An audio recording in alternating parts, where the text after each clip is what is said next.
ආයුබෝවන් රන්රස YouTube channel එකත් එක්ක එකතු වෙලා ඉන්න ඔයාලට මම අද කියලා දෙන්න හදන්නේ රසම රස egg rice එකක් හදාගන්න විදිහ. අපි බලමු මේකට ඕන වෙන්නේ මොනවද කියලා. මුලින්ම මම මේකට 1/2 ග්‍රෑම් 500ක බත් උයා ගත්තා. ඊට පස්සේ මේකට කැමති එළවලු එකතු කරගන්න පුළුවන්. මම මේකට කැරට් මේ විදිහට පොඩිවට හීනුවට කපාගෙන ගත්තා. ඊට පස්සේ ලීක්ස් මම මේකට එළවලුවක් විදිහට ගෝවා පාවිච්චි කරනවා. හුඟක් කට්ටිය මේ ගෝවා පාවිච්චි කරලා රයිස් හදන්නේ. ඒත් ඔයාලා හදලා බලන්න මේකෙන් අමුතු රසයක් වගේම සුවඳකුත් එනවා. මේකට මම ප්‍රධාන වශයෙන් බිත්තර දෙකක් ගත්තා.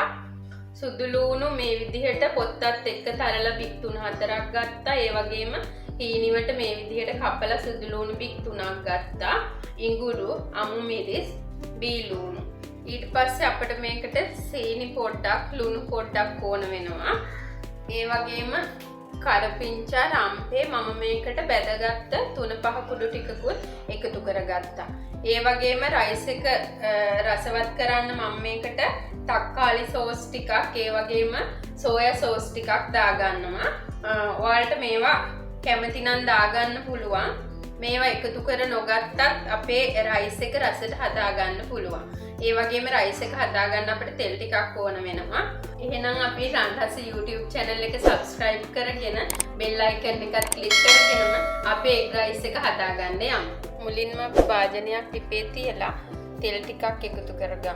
අපි දැන් අපේ බිත්තර දෙක හොඳට ලුණුයි ගම්මිරිස් කුඩුයි දාලා මේ විදිහට කලවම් කරගමු.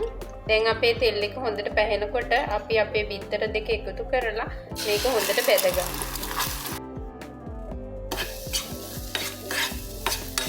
අපිට ඕන නම් මේ බිත්තර එකටම එළවලු එකතු කරගන්න පුළුවන්. එහෙම වුණොත් බත් එකේ සුවඳ වෙනස් වෙනවා. ඒ නිසා මම මේ බිත්තර ටික පොඩි කරගෙන වෙනමම තියාගන්නවා බත් එකට පස්සේ එකතු කරගන්න. අපි දැන් රයිස් එක හදන්න සුදුසු භාජනයක් ලිපේ තියාගෙන ඒකට තෙල් එකතු කරගමු. තෙල් එක හොඳට පැහිගෙන එනකොට මේකට අපි පොත්ත පිටින් තලාගත්ත සුදු ලූණු එකතු කරනවා. මේ සුදු ලූණු වල සුවඳ එනකොට අපි කපාගත්ත සුදු ලූණු ටිකත් එකතු කරනවා. මම මේ පොත්ත පිටින් සුදු ලූණු එකතු කරගන්නේ සුදු ලූණු වලින් හොඳ සුවඳක් එනවා. අපි මේකට දැන් රම්පේ කරපිංචා ඒ වගේම කුරුඳු පොතු එකතු කරගන්නවා. මේක බැදීගෙන එනකොට මම මේකට ඉඟුරු, බී ලූණු, අමු මිරිස් එකතු කරගන්නවා. මේ ටික රන්වන් පාටට බැදුනට පස්සේ මම මේකට ලුණු එකතු කරනවා. සීනි, ඒ වගේම පැදපු 3-5. ඔයාලා කැමති නම් මේකට ගම්මිරිසුත් එකතු කරගන්න. මම බිත්තරේට ගම්මිරිස් එකතු කරපු හින්දා ආපහු මේකට ගම්මිරිස් එකතු කරන්නේ. දැන් මේකට අපි කපාගත්ත එළවලු ටික එකතු කරමු. මුලින්ම කැරට් ටික එකතු කරනවා. ලීක්ස්, ගෝවා. මේ වෙලාවේ මම මේකට කහ ටිකක් එකතු කරනවා.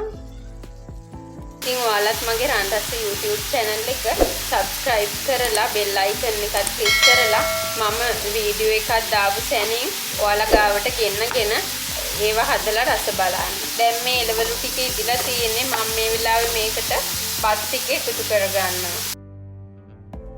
මේ බත් එක උයනකොට මම බත් එකට රම්පේ කොලයක් දැම්මා. ඒ වගේම බත් එක මේ විදිහට ඇලෙන්නේ නැතුව ගන්න ඕන හින්දා පොල් තෙල් චුට්ටකුත් බත් එකට එකතු කරා. දැන් මේක හොඳට කලවම් කරගන්න.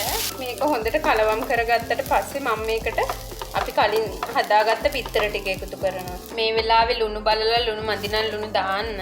මේකට ඇත්තටම සෝස් නොදැම්මත් මේ වෙලාවේ හරිම රසයි මේක.